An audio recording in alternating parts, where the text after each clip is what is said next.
investeerimisjutud. And action.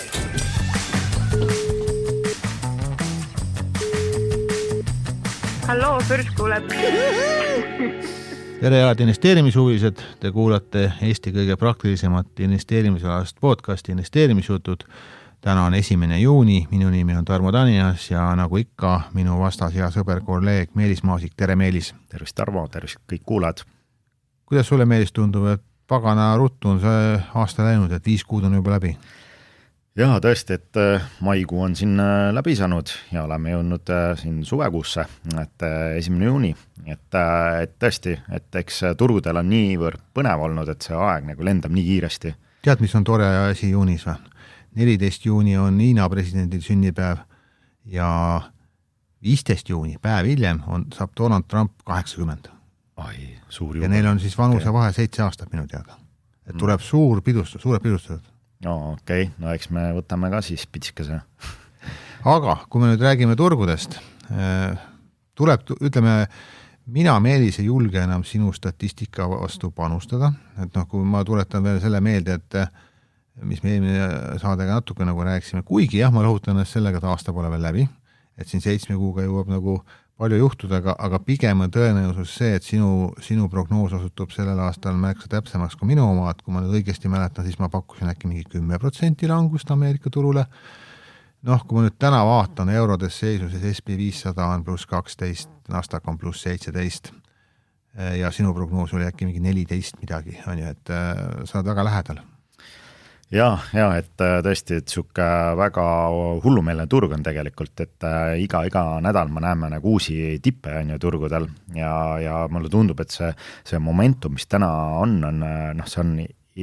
veelgi nagu hoogu juurde saamas on ju, et kui sa vaatad nagu eelmisse nädalasse tagasi, et siis nädalaga on ju Nasdaq pani 3% kõrgemale ja kui sa vaatad täitsa nagu aasta alguses tõesti dollarites on Nasdaq 20%, et väga jõhkrad tootlused ja tõesti, et ma vaatasin ka sükse ajaloolisi statistikanumbreid, siis näiteks kui vaatad S&P 500 liikumisi, siis viimase 2 kuu liikumine on 75 aasta topis 20. kohal. Et ühesõnaga 2 kuuga on liigutud siin 17% on ja kui selline turg nagu ajalooliselt on hästi kiire nagu liikumise teinud 2 kuuga, siis kui nagu sellest hetkest tänasest edasi vaadata, näiteks 12 kuud, siis ajalugu ütleb seda, et 20 aastast 19 aastat on olnud hästi positiivsed ja nende keskmine tootlus on olnud 27%. Kui sa ütlesid 2 kuud, siis mul mõtted läksid kohe siin Suure Peetri kasvuportfeli peale. Suure Peetri kasvuportfel on siin Meelis ideedega 2 kuuga tõusnud umbes 45%. Et põhimõtteliselt natuke alla 900 000 on saanud 1,3 miljonit. Ja, päris hullumeelne, et 400 000 eurot liikumised on ju, et siin 2 kuuga, et jah, et ajalooline. Aga jätkume USA nagu kõrvale jätama, selles mõttes tõesti me jõuame hiljem keskenduda konkreetselt, et mis seal USAs ikka toimub ja et kas seal on siis mull ja kui on, siis millal see mull lõhkeb, siis kui nüüd teisi siin suuremat turge nagu vaatan, et kellel läheb ka nagu väga hästi, on näiteks Jaapan. Ütleme, Jaapan on tõusnud siin 27%, viimane kuu, isegi viimane nädal siin üle 4%. Lõuna-Koreast rääkimata, et kui ma Lõuna-Koread vaatan, siis vist rääkisime ka, et seal tehti nagu uus ETF, kus sa saad võimendusega osta. Täna hommikul tuli alles nagu uudis, et kui jälle suuremad tehnoloogiafirmad palju tõusid, et ootavad siis põhimõtteliselt Nvidiaga uute koostöölepingute nagu tulekut. Kogu see turg on väga hästi teinud. Kellel on maailmas kehvasti läinud, on India. Tegelikult India on -16%, et see on kuidagi nagu seisma jäänud. Ja Hiina on ka tegelikult suhteliselt nõrk, et ainult siin 7% plussis ja kui nüüd Euroopa poole vaatame, siis kõige kõvem tegija on tegelikult siin lähedal, et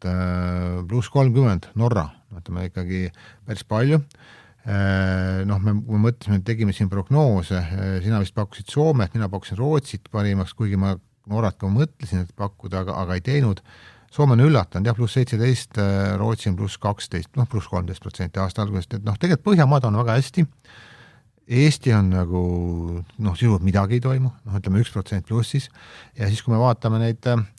eelmise aasta staare, võib-olla siin suuremad Euroopa riigid, siis noh, Hispaania on 7,5, aga noh, nii Saksamaa kui Prantsusmaa on mõlemad alla 3%, et kui sul nagu innovatsiooni ei ole ja noh, siis ka kasvu ei ole. Ja, et kui kiip ei tooda, et kiip siis pole kasvu ka, aga tõesti, kui vaadata nagu seda turu sentimenti hetkel, et see ongi see maksimaalselt kõige parem pulliturg, see momentum, see, kus me täna oleme, et see on ehne niisugune raha tegemise turg, kus nagu setupid toimuvad ilusti, kõik need breakoutid üldjult toimivad, et ja see aktsiaturg liigubki nagu niisuguste võngetega ülespoole ja ka noh, mitte loomulikult nagu kogu aeg ülespoole, et siin just oli niisugune, paljud aktsiad tegid 2-30%-lise niisuguse raputuse, et kus nii-öelda need suvalised turistid seal raputatakse maha, et kellel ei ole niisugust convictionit või stop-lossid on ju liiga lähedal, siis need loputatakse turult välja ja turg paneb üles edasi, et see ongi see pulliturg tegelikult, kus on väga jõhkrad tootlused, nagu me täna näeme, ja seda on aru saanud ka Goldman Sachs ja Morgan Stanley ja ka Deutsche Bank, et kes kõik on nagu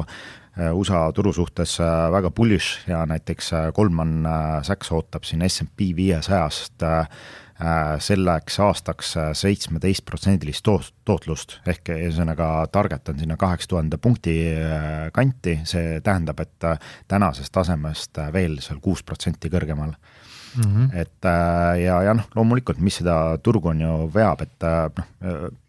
vaata lihtsalt ettevõtte tulemusi, earningsi on ju, et hooaeg on just läbi saanud ja tõesti seal numbrid on ajalooliselt ühed tugevamad on ju, et noh, mis on muidugi noh, kõik on seoses selle AI-ga on ju, AI haibiga, aga noh, võib-olla turg hakkab sellest aru saama, et noh, see AI ei ole vaid nagu infrastruktuur, noh, see ongi reaalne kasv on ju. Et aga noh, loomulikult selle reaalse kasvuga mingil hetkel tulevadki riskid,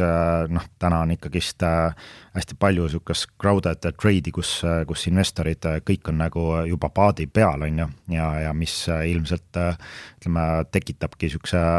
riskiturul, et kus õige pea tuleb niisugune hästi järsk korrektsioon uuesti, et sellest me ilmselt ei pääse. Aga noh, sealt edasi tegelikult siin meedias praegu juba nagu noh, need teemad on nagu siin arutluse all, et kas see valuation turgudel noh, täna on ikkagi see jätkusuutlik. Aga kas on siis? No ütleme, väga tihti tuuakse välja seda chiller PE on ju, et kus võrreldakse S&P 500 ettevõtete tulusid viimase 10 aasta jooksul ja mis on siis inflatsiooniga korrigeeritud on ju, et siis see täna on seal,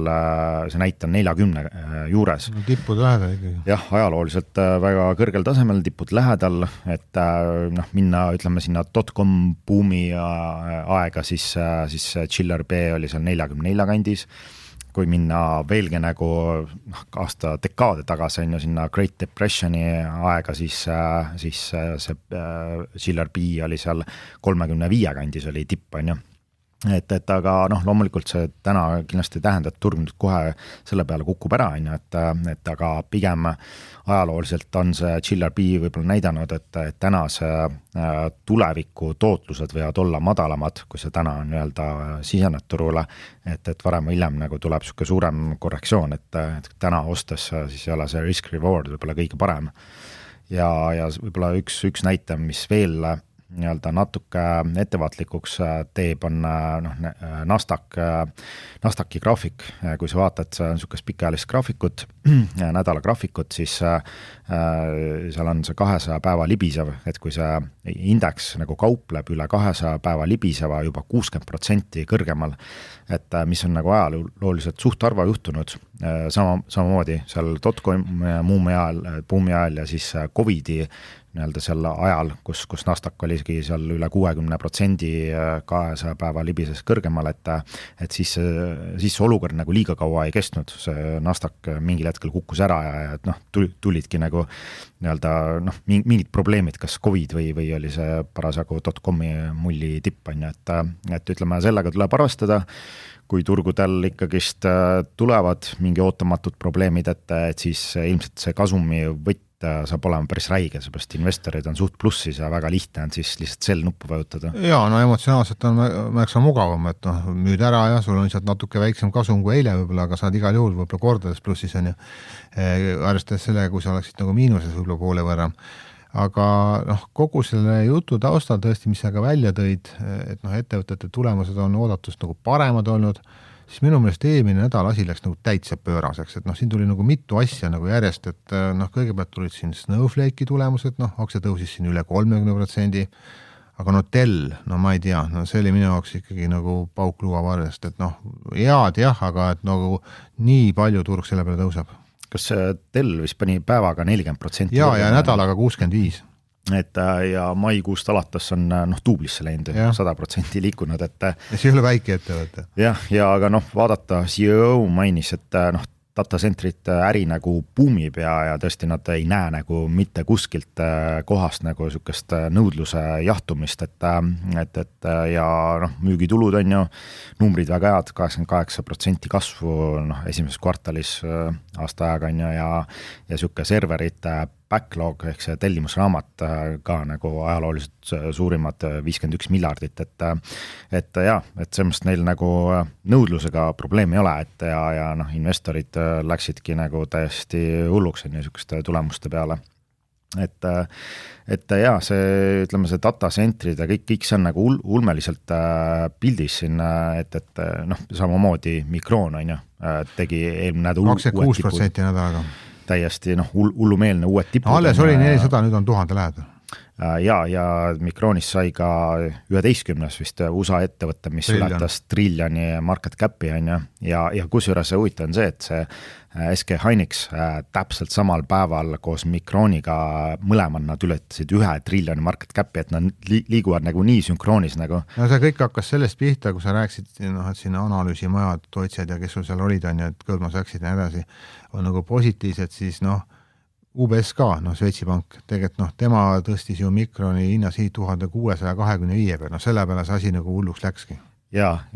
et tähendab, et siis Micron, ma ei tea, ta ütles, et 2 korda kasvu, ütleme, ta oli 800 pealt, et noh, 2 korda ruumi, nüüd on 1000 lähedal, aga siit on veel siis nagu nende arvutuste järgi 60% minna, noh. Ja, et väga bullish ja noh, lisaks veel vaatasin Nvidia on ju, annab teada, et ta siib nüüd vaatab Taiwani poole enda investeeringutega, et kui nad näiteks 5 aastat tagasi investeerisid Taiwani seal aastas 10-15 miljardit dollarit, siis nüüd nende plaan on nii-öelda investeerida sinna kuni 150 miljardit dollarit aastas. Noh, see on nagu aastate peale nagu nii palju nagu tõusnud need investeeringute summad ja nad plaanivad sinna isegi mingit suurt hoonekompleksi, et kus töötab tulevikus mingi 4000 inimest, noh, Taiwanis on ju. Et see näitab, et ikkagist nad näevad seal ikkagist väga suurt kasvu on ju, et kogu selle kibindusel, AI-l, selle infrastruktuuril, et keegi ei tõmba siin mingisuguseid investeeringuid hetkel tagasi. No see sama Micron, vaata, mis on 1000 lähedal, noh, siin täiesti kõva häälega räägitakse juba, no ma arvan 10-kordsest splitist on ju, no aktsia on juba nii kallis on ju, et kui sa tahad osta, on juba $1000 ühe aktsia eest nagu välja käima, et no vabalt võib tulla siin nagu split, noh, mis siis emotsionaalselt võib seda hinda ju veel üles krutida, õrvustada on ju. Aga kui sa kiipidest rääkisid ja kui ma enne mainisin, et Jaapan on tõusnud on ju, no Jaapanis neid kiibifirmasid nüüd nii palju ei ole, aga mõned siin on selles sektoris ka ja no ma toon näite näiteks Softbank on ju, ütleme, kelle selles mõttes ajalooliselt võib-olla see track record ei ole kõige parem, et nad on kippunud firmasid ostma ja mingid investeeringud tegema, kui noh, hinnad on juba suhteliselt kõrged, aga noh, Jaapanis, ma ei tea kui kaua, aga üle 10 aasta kindlasti, noh, kõige suurem ettevõte on Toyota olnud, noh, ikkagi see on suur edukas ettevõte, siis nüüd see sama Softbank on ka Jaapani suurima turuväärtusega ettevõte ja kui sina rääkisid siin andmekeskustest, siis tema plaanib rajada Prantsusmaale 75 miljardi euro eest ka andmekeskuse, et ütleme, japanlased siis rajavad Prantsusmaale andmekeskust. No see jällegi tähendab nõudlust kiipide järgi, mälude järgi, mingit infrastruktuuri toodete järgi, jahutus, cooling, mis iganes, aga mis nagu eelmine nädal veel nagu lõpuks hoo üles sai, vaata, et terve see aasta on software ettevõtted tegelikult jumala ära taotud. Ja küberturvalisus ka suhteliselt kehva. Jah, et tundub, et nüüd on nagu ots ümber pööratud, et siin on ju see Snowflake'i tulemused oli tead, ettevõtte pani seal cap up üles 30% ja pani veelgi edasi, et tänu see tundub, et seal on nagu täielik sentimenti muutus olnud ja siin eelmine nädal lõpus oligi näha, et kõik siuksed Microsoftid, Palantirid, ServiceNow'd, Oracle'id, need said nagu hoo sisse. Et investorid ilmselt on nüüd aru saanud, et paljud ettevõtted on nagu üle müüdud. Eriki võib-olla see Microsoft ongi üks paremad näited. Ja ette tulemused ei ole nagu nii hullud, kui nagu kardeti ja isegi kohati nagu paremad, kuna see Snowflake'i see juht seal ütles, et nad äri kasvas 30%, et nad ei näe nagu mingit aeglustumist seoses AI mingi tulekuga, et see on nagu neil hoopis nagu positiivne ja ongi trendi muutus ja ma ei välista, et siin on head ostukohad isegi täna veel Microsoftid, Palantirid, värgid, et Microsofti meil on piisavalt sees, hetkel rohkem liiga palju raha ei ole nagu. Sinna portfelli juurde seda mäletad, meil oli vist 6 aega tagasi äkki või? Suure Peetri kasvu portfellis oli 6 positsiooni. Paljud kukkusid topiga välja, distsipliin oli olemas, et see nagu töötas, aga nüüd on positsioone seal 30 lähedal. Jah, see oli 2 kuud vist tagasi, aeg lendab.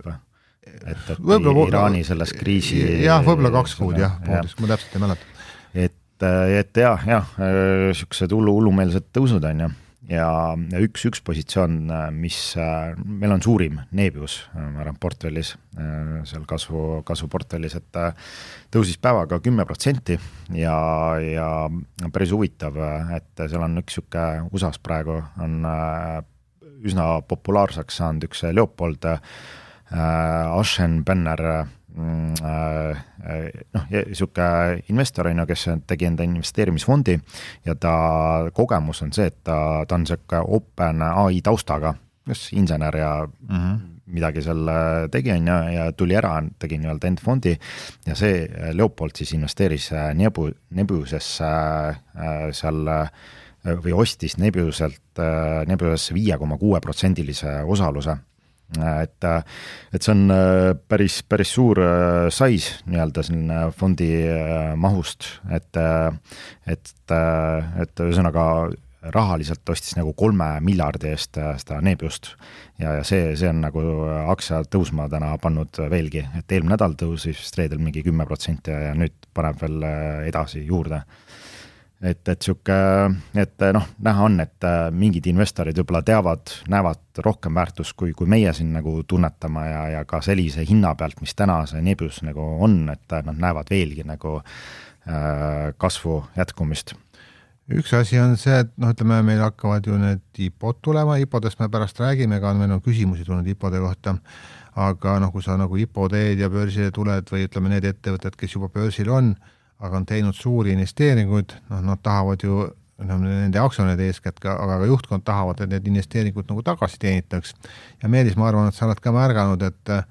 päris paljud head kanalid, mis ennem olid tasuta, on läinud nagu tasuliseks ja järjest nagu kiiremas tempos on ju, mis ütleme väikeinvestoride ka väga tore ei ole. Ja tõesti, et kuidagi viimase paari nädalaga on asi nagu päris hulluks läinud, et need subscriptioneid tuleb tõesti kogu aeg peale, et programmid, mida sa ennem said tasuta kasutada, nüüd pakub nagu, et hakka maksma 3 eurot, 4 eurot.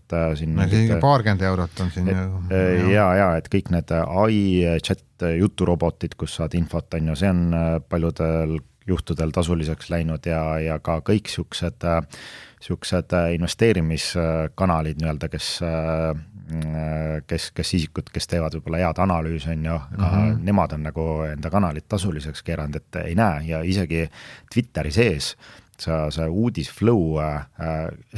paljud kanalid on nagu läinudki kinni, et Twitteri sees, kui sa tahad nagu veel üksikisikuid jälgida, et sa pead hakkama maksma nagu ja see on hea näide, eelmine nädal ka Meta teatas sellest, et nad tulevad enda subscription pakkumisega välja, et sisuliselt nad tulevad siis Instagram plussiga, Facebook pluss ja WhatsAppile subscriptioniga, et kui tahad kasutada, ma ei tea, kas ilma reklaamideta, et siis on 3,99 ja kui tahad veel nii-öelda seda Meta AI juturobotit kasutada, siis siuke lihtne versioon maksab 7,99 ja kallim versioon 20 eurot või $, kuus, et ilmselt varsti ongi niimoodi, et kui sa tasuta tahad kasutada neid programme, et siis sa surfadki peamiselt nagu reklaamides ringi, on ju, ja sul on ülipiiratud kasutajakogemus. Ja natuke saad kasutada asi lukus jälle. Ja, või sul on päringute mingi maht on 2-3 tükki päevas, on ju, ja kõik siuke oluline tähtis info, sellele sa ei saagi nagu ligi, et pigem tulevik ongi ilmselt see, et kui sul on mobiiltelefon, sul on mingi 10 äppi, mis sa kasutad, sa maksad kõigi eest. Aga see puudutab ka investeerimist, et eks meilgi Meelis on sinuga mingid kanalid on, mis lähevad meie jaoks ka järjest kallimaks ja me vaatame, kuidas me siin asju manageerida saame.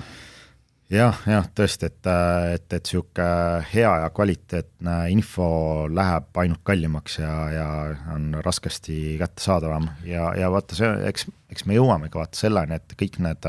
Mac 7 ettevõtted, need ongi need investeeringud, mida nad on ise teinud, on ju, datacentritesse. Sellest ma saan aru, on ju, aga et kuidagi vaja aktsionäri seisukohast tagasi teenida, aga ma mõtlen, et kui sa nagu vaatad nagu siit poolt, on ju, siis on keerulisem.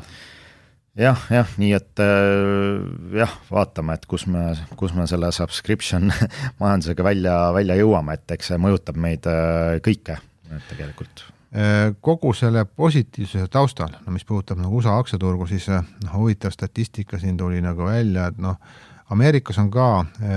ütleme siis turistide arv viimased 20 aastat kasvanud ja eks meie ka andsime oma panuse eelmine aasta natukene ja kohe tunda, vaata, kui me nüüd see aasta ei läinud, siis on nüüd üle 20 aasta esimene aasta, kus siis turiste läheb USA-sse vähem.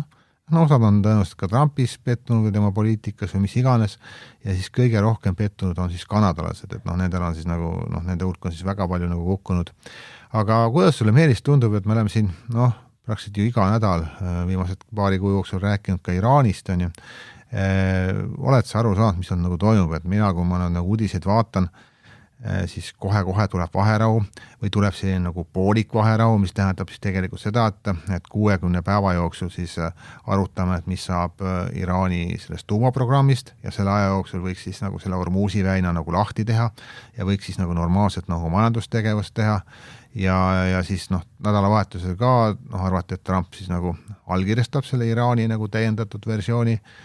Trump seda ei teinud, mingit uut infot peale ei tule ja siis kuskil taustal on Iisrael, kes ka nagu kuidagi ei suuda maha rahuneda ja nüüd võttis Liibanonil ühe tähtsa kindluse ära ja Prantsusmaa on väga pahane ja ei ole nagu rahunemist, aga samas finantsturge nagu üldse ei huvita. Jah, tõesti, et ega ausalt öeldes ma olen järje nagu kaotanud, mis seal Iraanis nagu Iraani ja selle Hormuzi veinaga toimub. Iga päev edasi nad nagu, sa väsid nagu ära, sa ei vaata enam mingi. Seal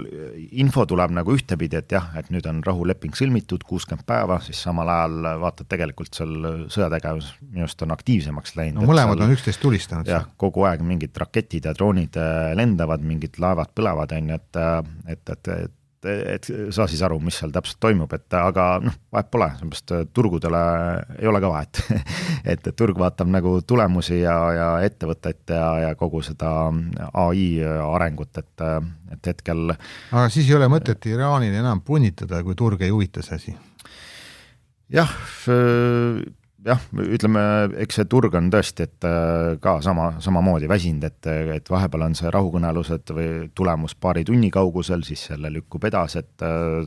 et ju siis ei ole turule nii oluline vähemalt hetkel. Uued asjad peale tulnud.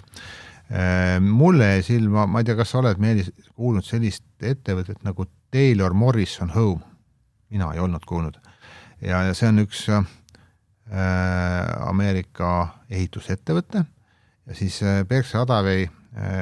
Abeli juhtimisel siis ostab selle kogu ettevõtte ära. Põhimõtteliselt maksavad siis 24% preemiat ja koos preemiaga siis on selle ettevõtte väärtus 6,8 miljardit, nüüd lähipäevidel tehakse see tehing ilmselt ära. Vaatasin siis ka natuke seda ettevõtet ja suhtarvud ja igasugused omakapitali tootlused ja mis on nagu Buffettile ka olulised olnud,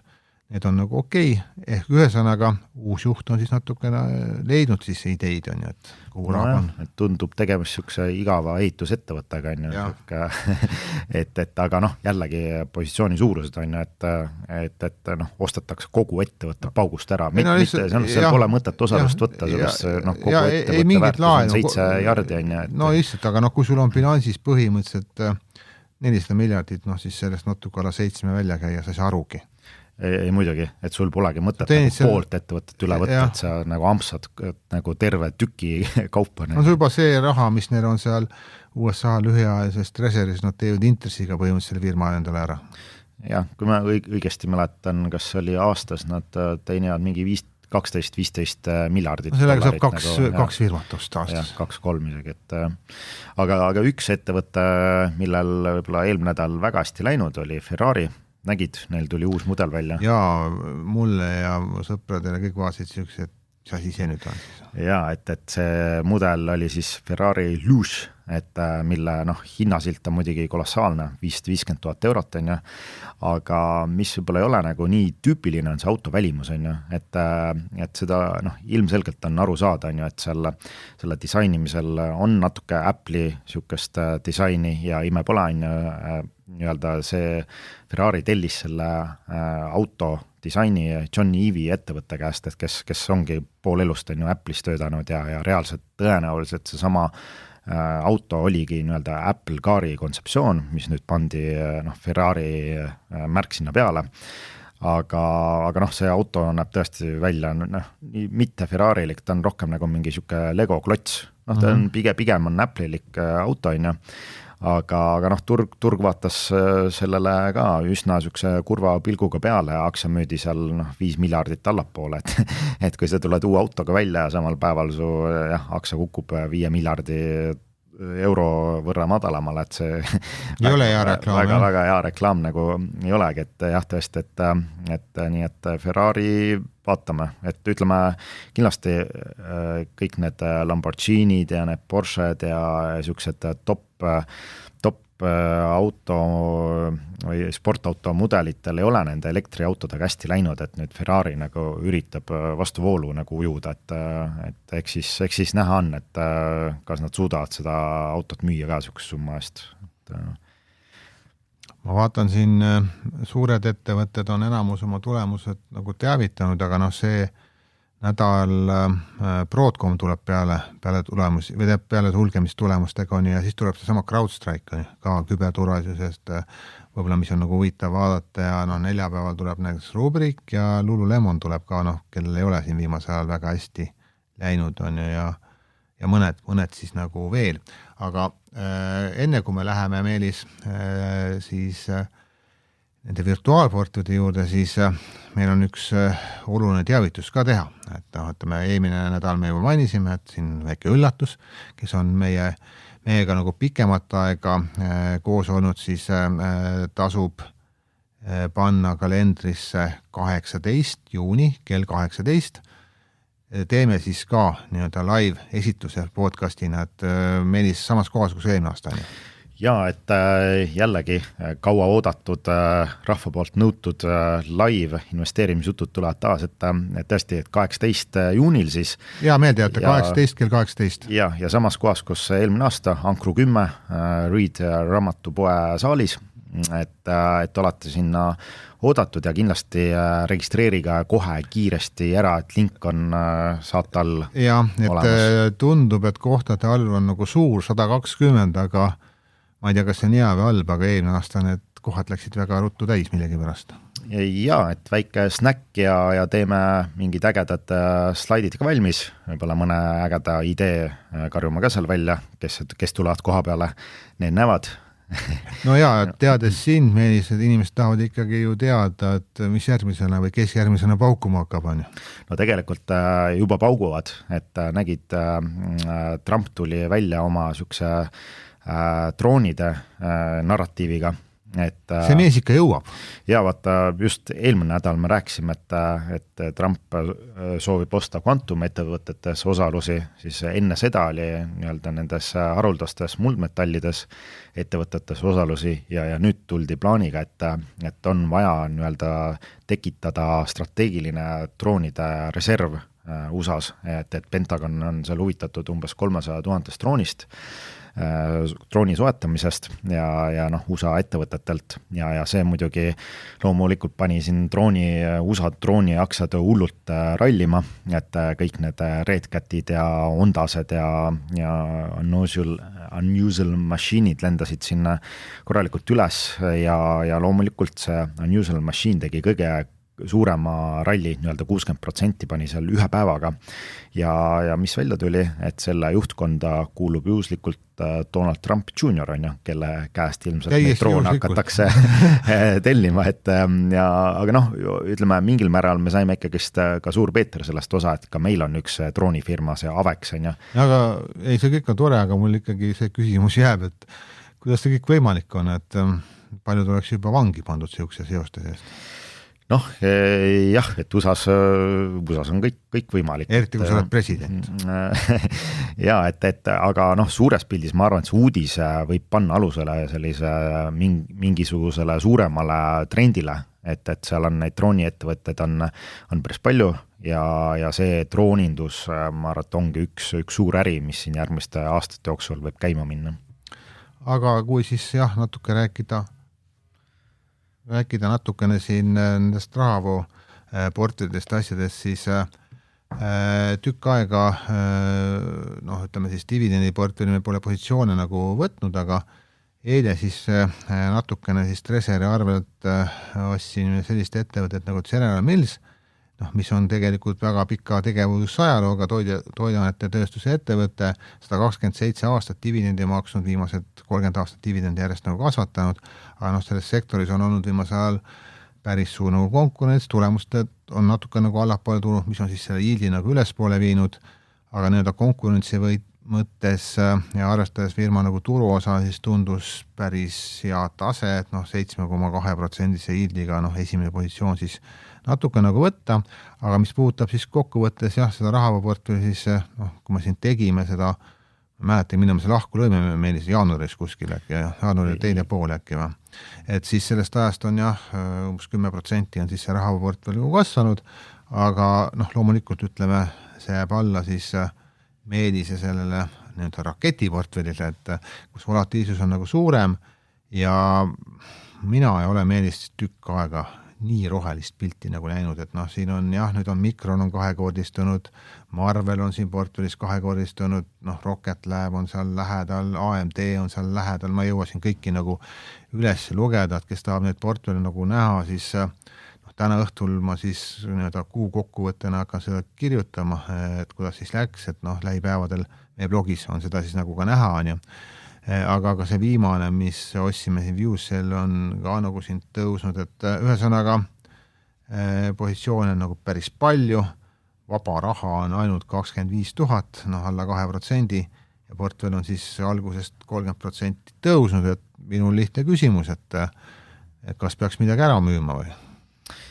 Jah, hea küsimus, eks. Eriti kui ma vaatan seda prantslast, siiamaani mõnu kõige suurim imestussoitek, ma ei tea, 2 kuuga 3 korda tõusu.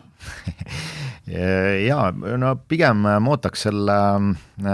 SpaceXi IPO ära, et vaataks, mis kosmoseaksad teevad, et no ta on juba kosmoses, ma ütlen sulle, aksad on juba kosmoses. juba orbiidil on, aga võimalik, et kuskilt natukene näpistada, et sest meil oleks vaja natukene, kuigi eks me saame ju müüa ka, kui vaja on ju, et paljud on, portfellis on nii palju positsioone, 30, eks leiab ikka, kust raha võtta on ju. Jah, et muidugi see praeguse momentum lihtsalt on nii tugev, see turutrend on samuti nagu nii tugev, et võib-olla mõistlik on lihtsalt natuke seda volatiilsust kannatada ja see kosmose teemal on, ma arvan, et siuke pikemaajalisem story taga nagu. Et kohati võib-olla tunnen küll siuke, et ära tee mitte midagi, lihtsalt sõida trendiga kaasa ja ela natuke. See on viimase kuu jooksul on see väga hea idee olnud. Ma natuke nagu vaatasin, viimase kuuga on siis see kasvuportfell mingi 27% äkki tõusnud, suurusjärk on selline, et kogu portfell on ju. Et on hirm tuleb. Väga tuleb jah, hirm peale. Aga läheme siis küsimuste juurde ka, et tulete meelde, et investeerimisjutud@swedbank.ee on siis see aadress, kuhu saab kirjutada või joonistada meile soovitusi anda või mida te kuulda tahaksite. Aga siis Kristo on meile kirjutanud, et tere Tarmo ja Meelis, suur tänu niivõrd struktureeritud, informatiivse ja väärtuspakkuva taskuhäälingu eest, nagu paljud teised kuulajad, olen ka mina teid kuulanud juba aastaid ja olen põnevil tulevate aastate osas, loodame Meelis, et meil need aastad ikka jagub, on ju, aga ta ütleb siis selline meie QA, tõesti ma olen ise ka selle nagu maha maganud, et tavaliselt öeldakse, et mais müü ära ja mine siis nagu ära, et aga ei kehtinud nagu selle aastal või? Ja, et seda statistikat tegelikult me oleme siin eelmised aastad teinud ka, et ütleme, tegelikult suures pildis ega sul, kui sa mais maha müüd ja septembris tagasi ostad, et tegelikult alati see mai kuni septembri vahel on ikkagist alati positiivne tootlus olnud, aga võib-olla see on lihtsalt mõned punktid nagu madalam tootlus kui kuskil sügisel on, et selles mõttes ei tasu nagu liiga sellesse teemasse kinni jääda, et turul ei pea ikkagist mais maha müüma ja eriti see aasta on näidanud, et miks ei peaks, on ju. Siis ma ei tea, kuidas sulle tundub, Meelis, aga tõenäoliselt läbi aegade meile siis kõige pikemad kirju ja kõige põhjalikumad kirju on kirjutanud Mattias ja ka eelmine nädal ja ta nüüd kõike ei jõua siin ette lugeda kahjuks ajapuudusel, aga tal on siis nende samade AI-firmade kohta palju küsimusi, siin on nii SpaceX kui Anthropic, vaata Anthropic on ka juba triljoni lähedal on Hiina tasemed on ju, ja siis ta nagu seostab ka SpaceXi siis loomulikult ka Elon Muski sellise fenomeniga, kes on ka tõenäoliselt meil siis esimene triljonär siin varsti on ju planeedil Maa, et esimene küsimus ongi siis see, et kuivõrd see tõetruu on siis see nii-öelda see tema Marsi visioon ja kas see ongi selline geniaalne vaade ja strateegia või on ikkagi liiga palju optimismi ja võib-olla alahinnatakse neid riske, et kui üldse nagu vaadata ja siis ta teine küsimus on, et kui suur see nii-öelda mullirisk on, mis me ka sinuga ka oleme puudutanud, see AI mull. Jah, et need Muski ideed on nagu alati väga ambitsioonikad olnud ja just Muskiga asjad nagu tunduvadki nagu ulmelised. Kõik on ulmelised. Ja mitte nagu usutavad. Nagu sa vaatad algusest peale, kui see Tesla nagu tuli, tundus ka, et mis asi see nüüd on ja need aktsiad on enamasti ajast ka väga kallid olnud. Ja kallid ja omast ajast nagu ees olnud, kuni nad muutuvad nagu reaalseteks asjadeks ja ma selle SpaceX-iga võib-olla sellega on siis samamoodi, et kõik paljud investorid ei usu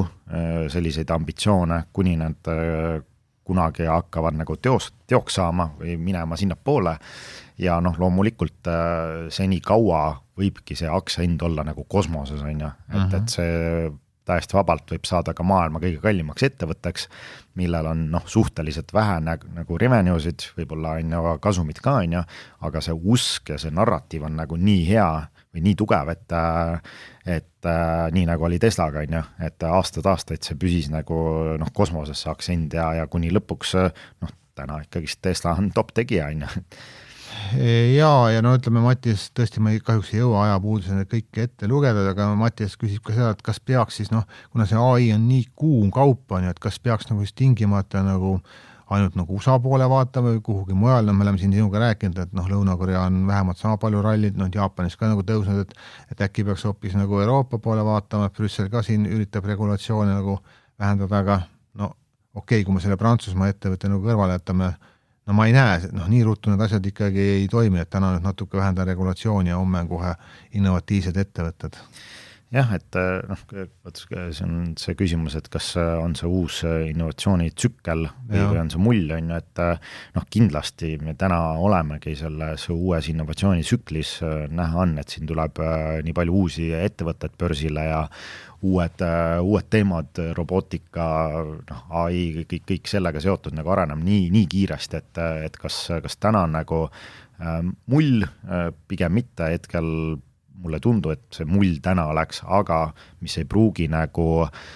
see mull võib nagu tekkida lõpuks, see on nagu alati tegelikult tekkinud, ka seal .com buumi ajal see mull nagu kestis 5 aastat, kus iga aasta nagu börsid panid üles ja kiirenevas tempos. Ja see mull lihtsalt paisus nagu kiirenevas tempos on ju. Ja, et lihtsalt ka selle buumiga võib lihtsalt mingil hetkel minna selliseks, et lihtsalt investorid on nagu overhyped nagu lõpus, et keegi ei saa enam aru nagu, mis on see valuation, aga kõik on nagu nii positiivne, aga jah, kahjuks nagu need tipud tulevadki turgudel väga positiivse sentimendiga, et kuniks enam ei tule. aga ütleme jah, siis ütleme selles suhtes me oleme jälle ajaloolist nagu sellises huvitavas momendis, kus me näeme, kui palju triljoneid dollareid nagu turgu tuleb, et ilmselt .com mullil sellised summad nii kiiresti turgu ei tulnud ikkagist. Kirti küsib ka päris hea küsimuse just nagu IPO-de kohta, tõesti meil siin kohe tuleb siin SpaceX ja siis millalgi tuleb Anthropic ja mingid veel on ja et kuidas see siis võiks nagu turge mõjutada, et tema on siis sotsiaalmeediast näinud, et prognoositakse, et suurte IPO-de ajal on oodata siis SP500 nagu müüki, et suuremate ettevõtete müüki, et kusagil peab ju raha tulema SpaceXi nagu ostmiseks, et ma ei tea, kuidas sulle meelest tundub, et ega otseselt ju ei pea, tänapäeva vaadates, kui palju raha on nagu juurde tükitud, kui me vaatame ka Eestis, kui palju inimestel on endiselt nagu raha seisab pangakontodel, ma arvan, et raha pärast otseselt ei peaks nagu müüma. Jah, et selles suhtes võib seal müügisurve nagu tulla, et ka need kõik indeksfondid peavad nagu ümber allokeerima. Tuleb kohta teha SpaceX-ile. SpaceX-ile, ma ei oska öelda, kui suur osa sellest indeksisse valitakse, ütleme Nvidia on seal juba mingi 10-15% vist, et SpaceX äkki 10% või SpaceX võtta ta SP500 kohe ei saa, aga ta saab Nasdaqisse tõenäoliselt on ju, aga seda enam veel suurema põhimõtteliselt ta tuleb siis natuke rohkem kui 2 korda vähem kui Nvidia, me võime siis nagu vaatata enam-vähem. Et mis on nagu üüratud summad tegelikult, aga üldiselt, kui sa nagu sükest IPO-turgu suures pildis vaatad, siis me oleme täna sükesel tavalisel keskmisel tasemel, mis nagu ei viita nagu hullule buumile, aga kui sa nüüd liidad nii-öelda sellel aastal need tulevad IPO-d juurde, mis on see SpaceX, Anthropic ja ChatGPT on ju, siis tegelikult me oleme jõudmas selle kaasatava raha mahuga sinna üle 600 miljardi dollari levelile, mis on nagu ajalooliselt kõige suurem nii-öelda IPO-de raha kaasamist tipp on ju, et ma ei tea, aga samas need on ainult 3 ettevõtet on ju, kui sa jälle need maha võtad, et siis viimane siuke buumi level oli 2020, kus tuli hästi palju spakke, vaata börsidele hästi palju väikseid ettevõtteid ja siis samuti see top nagu raha kaasamise maht oli seal aastas seal 550 miljardit, et see aastal täna 2026 me lähme sellest üle natuke, et võtta või jätta, ma ei oska öelda, kas on siis nagu kogu turu buum või on selle paari ette võtta siuke tsükkel, et Kirtil on üks küsimus veel, et tema on lugenud erinevat statistikat, et suurte IPO-de ajal siis et kohe nagu langus pole turul tulnud, et pigem siis 3-12 kuu jooksul peale neid suuri IPO-sid, et kas see on tavaliselt ka niimoodi olnud, no mul kohe sellist statistikat käepärast ei ole, aga ma arvan, et no me ei saa otseselt tõenäoliselt nagu võrrelda niimoodi ka. Jah, mul ei ole ka seda statistikat, aga üldiselt on see kindel, et turul ei ole midagi kindlat. Jah, selles võib kindel olla, et ei ole midagi kindlat. Aga Jarmo on meile kirjutanud ja tänab podcasti ja Ariva podcasti eest ja täname sind ka, Jarmo, hea küsimuse eest, et tõesti ma kunagi mainisin Araabia Ühendemiraatide kinnisvara, nagu pommid lendasid, droonid lendasid, on ju, see tekitas seal piirkonnas nagu hirmu ja siis Jarmo on küsinud, et kas teil on silma ajanud mingid tikerid, mida te aktiivselt jälgite või kaalute enda portfelli lisamiseks, me siin soovitusi nüüd anda ei saa, aga lihtsalt informatiivseks, kes tahab lähemalt võib-olla nagu lugeda, siis tõesti Araabia Ühendemiraatides kõige suurem selline kinnisvara arendus, no seal on mitmeid, aga kõige suurem kinnisvara arendusfirma on Emaar Properties, selline ettevõte, kelle siis enamus need suured Dubai pillerõhkujad, kõige uhkemad hotellid, kõik on siis nende omad, nende ehitatud, aga neil on seal palju kinnisvara veel ja mitte ainult siis nagu Dubais. See on hea dividendi ettevõte ka, ta maksab küll nagu 1 korra aastas dividendi, iga aasta siis aprillis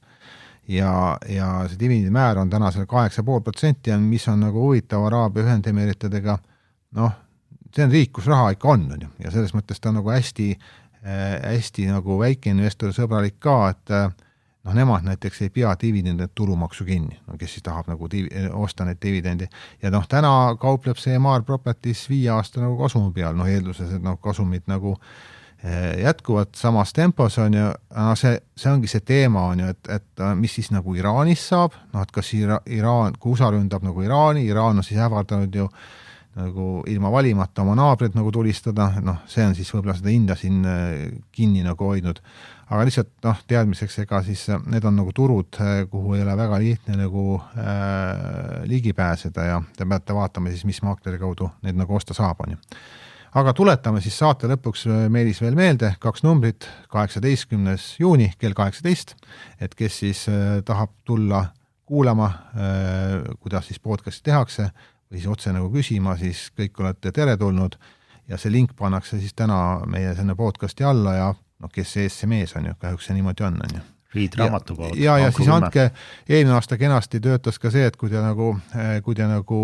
registreerite ja mingil põhjusel ei saa tulla, ikka elus tuleb midagi ette, siis selle sama investeerimisjuttude meilile palun siis saatke nagu teada, et eelmine aasta see töötas ka hästi, et ma usun, et huvilisi on tõenäoliselt nagu rohkem ja et siis saavad need ka tulla, kes muidu võib-olla ei saaks.